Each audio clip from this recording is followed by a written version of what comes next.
Inès remonte le gouffre et là, elle voit des loups et Poukmangbo, il arrive et les loups, ils sont féroces et ils sautent sur Inès et à 2 cm d'Inès, Poukmangbo arrive et il lance les loups éparpillés partout avec un pouvoir magique. Elle dit « Oh, j'ai des super pouvoirs !» Et là, Poukmangbo, il dit « Non, c'est moi qui vous ai aidé. » Elle dit « Vous êtes Poukmangbo ? Oui, vous allez me tuer ? Mais non, pourquoi je vous tuerais ? Amaury dit « Je vais partir, je vais aller sauver Inès. » Parce qu'il y a des serviteurs qui arrivent et qui disent « Inès est partie !»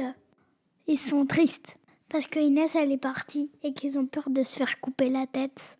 Amaury dit « Je vais partir, je vais la sauver, Inès. » Il pouffe de rire parce que Amaury il est nul.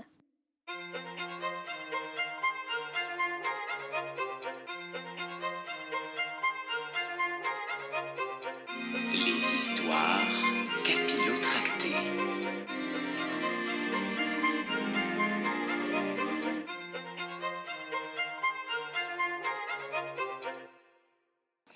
Sur le chemin, Inès et Sarah chuchotent.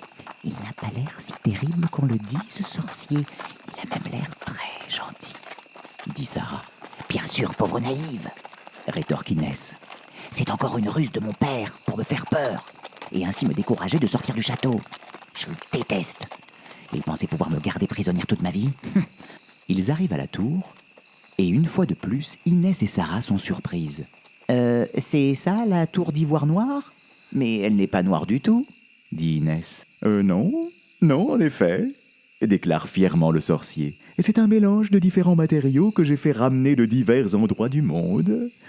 Du granit ambré des Emblades, du marbre pourpre de la vallée des Délices, de la roche turquoise des îles Groseilles, tout cela agrémenté de dorures et fioritures diverses et variées. » « Ah, c'est très joli, » répond simplement Inès, jalouse de tant de beauté et de richesse. Il est tard, et Amaury est effrayé par un grognement étrange.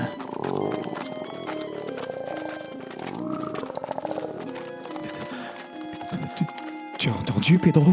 Pour sûr, j'ai entendu, c'est mon ventre que t'entends. Je meurs de faim et l'odeur appétissante qui émane de cette petite auberge là-bas n'arrange rien. Tu as raison, nous devons reprendre des forces avant de poursuivre notre route. Et nos amis entrent dans l'auberge. Le tavernier est ravi de voir un aume et une armure entre ses murs. « Oh là, chevalier, quel bon vin vous amène !»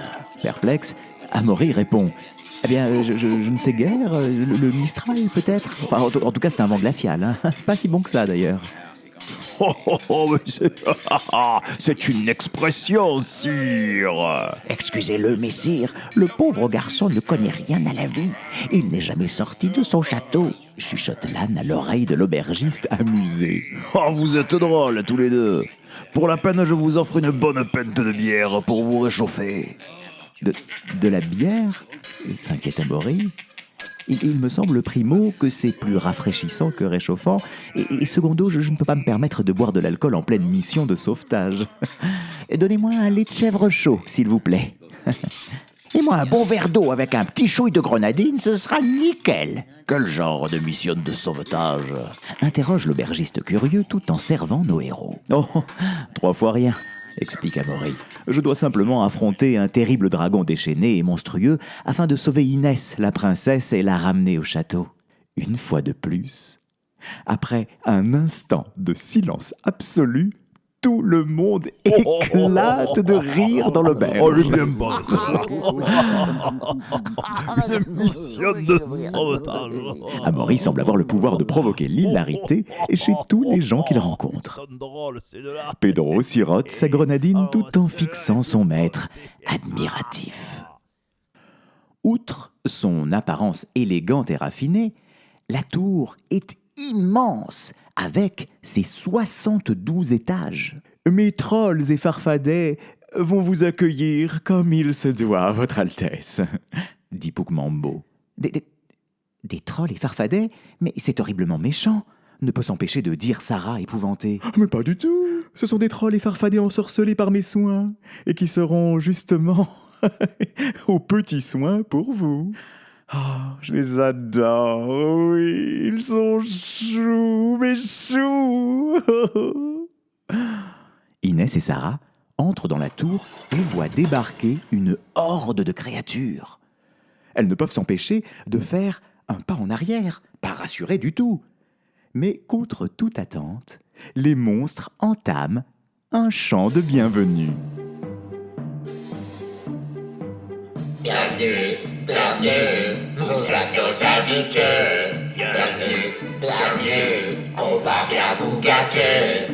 On va vous dorloter, vous soigner, vous aimer. Vous concocter des bons petits plats et des beignets. Prendrez un bon bain tout chaud et parfumé. Et ensuite un bon dodo bien mérité. Un bon dodo bien mérité, oui. Bienvenue, bienvenue à Inès et Sarah. Bienvenue, bienvenue au chat à la tête de rat. Nous les farfadets, on aime t'en faire plaisir. Les métropoles, on attend de belles choses à vous dire. Vous mangerez un gigot et des bonnes pommes à frire. C'est la tour du meilleur, jamais du pire. Non, jamais du pire, oui, oui. Bienvenue, bienvenue à Inès et Sarah. Bienvenue, bienvenue au chat à la tête de rat. Hey, ouais. Oh, oh, bravo, bravo, mes mignons, Crie le sorcier en applaudissant à tout rompre.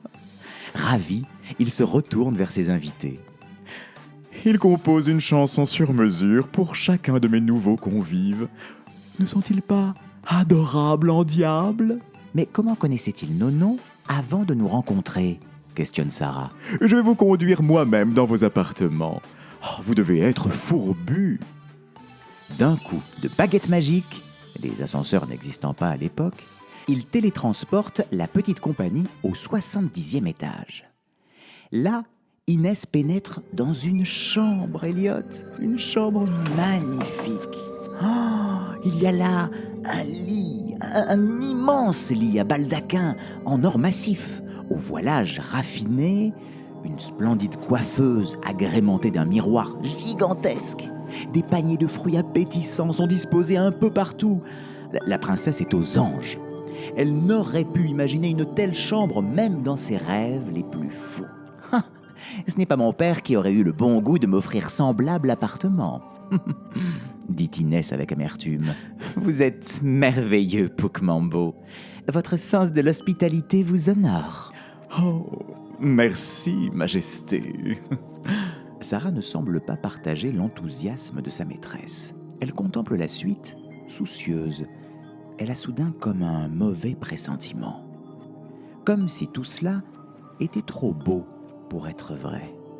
Tu penses qu'elle se fait un peu du souci pour rien quand même, Sarah? Non, je pense que c'est un piège. Ce qui est merveilleux, Poursuit le sorcier. c'est de vous recevoir dans mon humble demeure.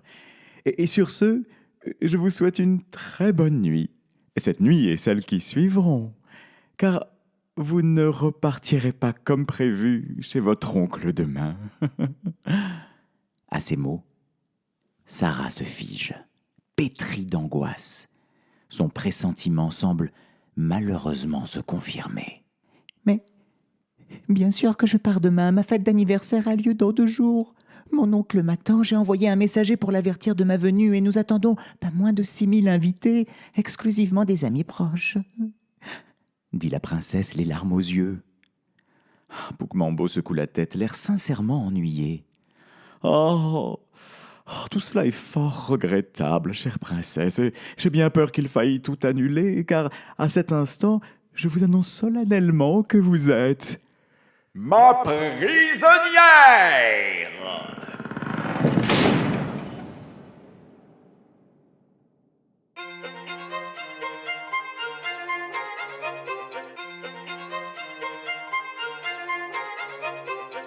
Les histoires capillotractées. Si tu veux suivre l'aventure du plus nul chevalier de tous les temps, abonne-toi. Retrouvez la suite des aventures d'Amaury à la rentrée.